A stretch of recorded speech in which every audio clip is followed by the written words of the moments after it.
Okay, guys, we're back on the second part. We're going to be talking about how to heat up the handle. Same principle, just heating it up until it's flexible and everything.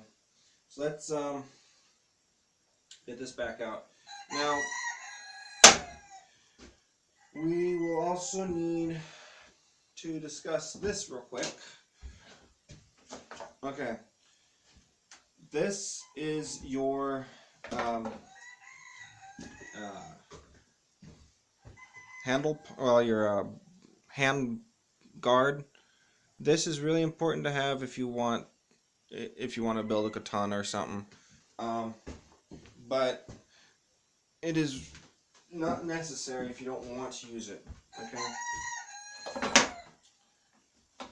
I just find it to be important myself. But anyway, how you want to do this, and I've always done this the wrong way until I figured out how to do it the proper way, is before you put on your handle, you're going to want to get your curved sword, mark where you want your, mark the PVC pipe on your piece of plastic here, your handguard, and then you'll cut that circle out, and then you'll slide it over the front part of your sword. But right now we're not going to do that. That will be something of your guys' choosing if you guys want to do that. We're going to heat up the second part now, which is the handle. Now the handle shouldn't take too long because it's short. If you guys are actually wanting to use a longer handle, that's up to you. I think the longest is 13 inches. But anyway, that's up to you guys. Now I'm doing the same principle. I don't know if you guys can see it. If you can, it's great. I am holding this down on the metal, or sorry, not the metal, the aluminum, and the aluminum is reflecting the heat back up. I mean, the wood on a board as well, or a piece of wood, but since it's on aluminum, it's actually reflecting more of the heat and not absorbing so much from the wood. But keep in mind, you want to go like this for a little while, and then go to the side here as well, and heat it up somewhat as well. So we're just going to do this for a little while, just to heat it up. It's already starting to flex, as you see, that's great. But it's actually heating it up a lot faster.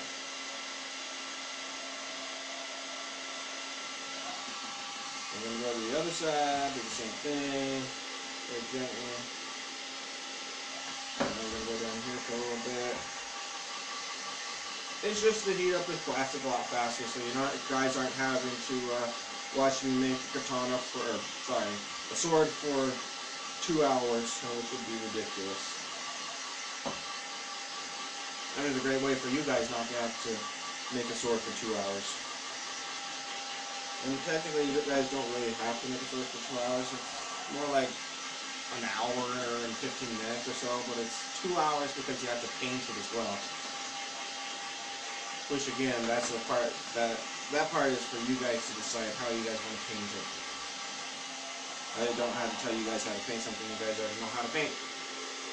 So,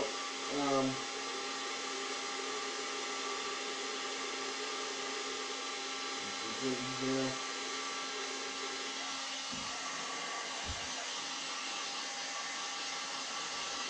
Something I forgot to mention in the beginning of the video is make sure if you guys don't have access to these tools, please make sure you ask your parents to help you.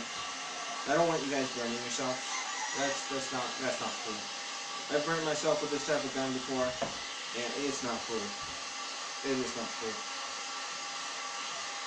It wasn't severe enough for me to go to the hospital, but it was painful enough for me to realize, oh,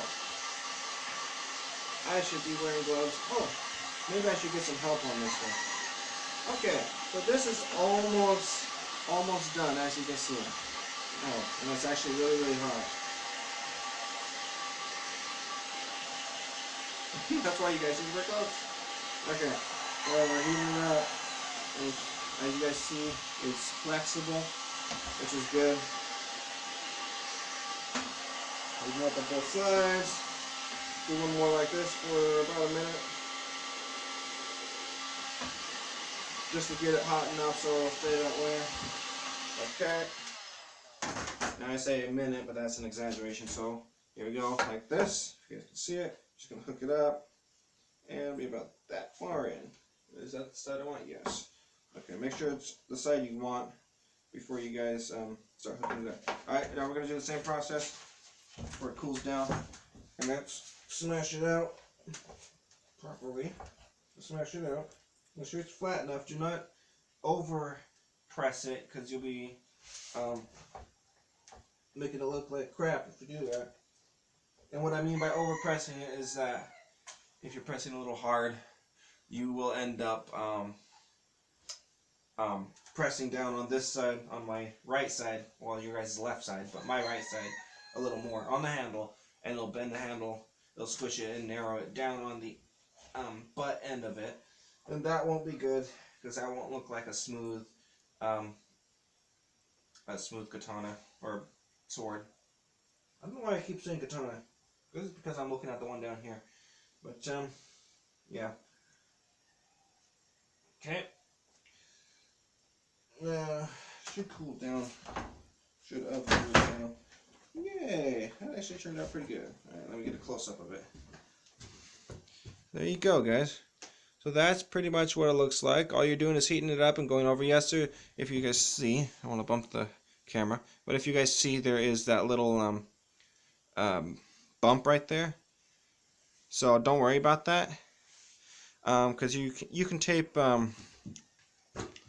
stuff on it, or not tape. Sorry, you can put some sort of wrap on it. It'll cover it up pretty well. So the next part, since we're only, I think we're only what, 6 minutes into the video. Yay!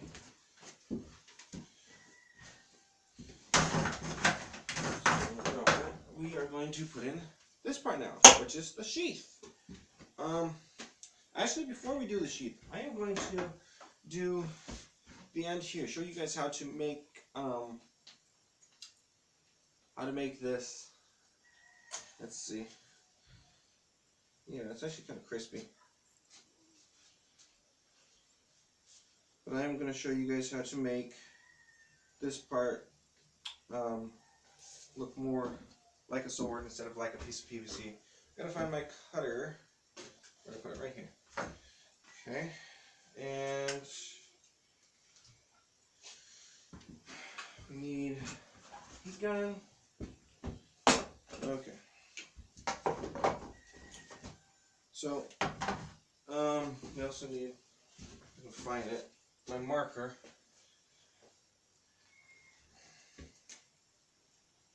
It's always good to have a Sharpie marker. And we're going to mark where we want the cut mark.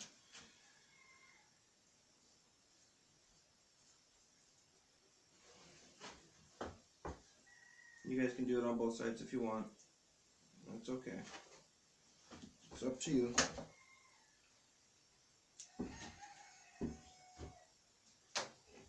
Okay, now let's put back on our gloves and heat this part back up.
Okay, so now that we got it heated up, you're either going to use pliers, or you guys can use C-clamps.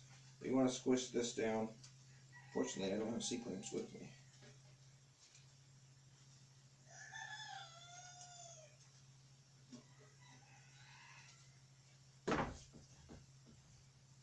Wait until it cools. Let's see. As you see, I accidentally ripped it a little too much, but that's okay. So this will start to cool down pretty fast, guys. So it's very important that you guys are quick about this. I would suggest you use the C clamp because you guys can. It'll have a it'll have two flatter places to press on it. So, but you know, that's up to you how you guys want to do it. If you want to use pliers, that's cool. If you guys want to use C clamp, that's probably better. Okay, so as you see, this is the basic principle of it. Is you want to get it all flattened out. And yeah, that looks like crap on the camera. But you want to get it all flattened out to the point where you can actually cut it. And I'm just showing you guys the very basics. It's probably better, I keep thinking about it, it's probably better you use a C-clamp, not pliers. But that's still optional. If you guys want to use pliers, go right ahead. Okay, so now we're going to take our cutter and we are going to cut that flat part off. Make sure you have someplace sturdy. Sorry about the noise. Someplace sturdy to cut this.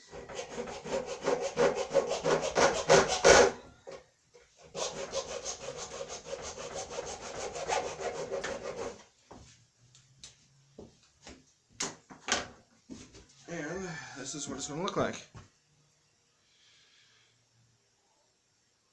Okay. And you guys can use sandpaper to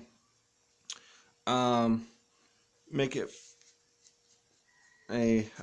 smoother on each side, make it more narrowed, tapered down, and everything like that. Actually, you know what? I don't know if I could do that. I'll be off camera for a second, guys.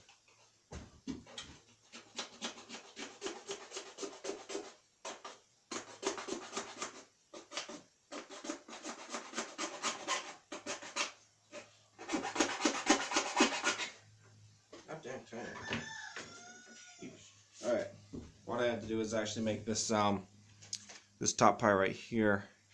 I had to cut it off. The best thing to do is when you heat it up and you flatten it out, pull it downward. When you're using C-clamp or pliers, pull it downward and straight out, so that way you don't have this curve. I'll see if I can actually fit that into the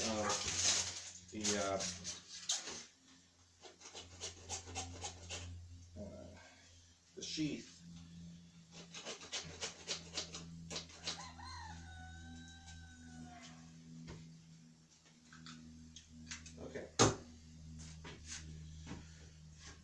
Okay, so that's what it is.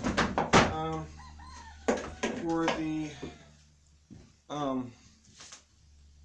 make it look like that. See if I can actually get it out a little more so you guys can see more of it. There you go. Now you can see more of it. Yeah. So basically, that's all it is. Just a small sword compared to the katana that's down below here. As you can see, it's actually half the size. My hands in the way. Half the size. That part's cool. Yeah. Okay. Now we're gonna go to just stop the camera, clean up a little bit, and then build the sheath part.